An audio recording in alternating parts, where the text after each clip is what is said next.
গ্রামের ছোট্ট ছেলে রাহুল, সে ছিল খুবই দুষ্টু প্রকৃতির এবং সে একদিন তার বন্ধুকে বলল, বন্ধু চল আমরা আজকে বাজারে গিয়ে সবাইকে বোকা বানাবো। তারপর তার বন্ধু বলল, কিভাবে?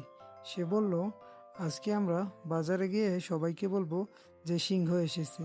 তারপর তারা বাজারে গিয়ে সবাইকে বলল সিংহ এসেছে এবং তারা দৌড়াতে লাগলো এবং সবাই তাদের পিছনে পিছনে দৌড়াতে লাগলো। তারপর তারা সবাই বুঝতে পারলো এটা রাহুলের দুষ্টুমি ছিল। রাহুলের উপরে সবাই রেগে গেল। তারপর রাহুল হাসতে হাসতে বলল, এটা সত্যিই অনেক মজার ছিল। কিন্তু পরের দিন সত্যি সত্যি সিংহ এলো। রাহুল আর তার বন্ধুরা সবাই পালাচ্ছে। এবার তাদের কথা আর বাজারের কেউই বিশ্বাস করলো না যে আজকে আবার সিংহ এসেছে। অবশেষে রাহুল আর তার বন্ধুর পিছু করতে লাগলো সিংহ। তারপর তারা বুঝতে পারলো সবসময় মিথ্যে বলা মজার নয়, কিছু সময় সত্য বলাটা অনেক জরুরি।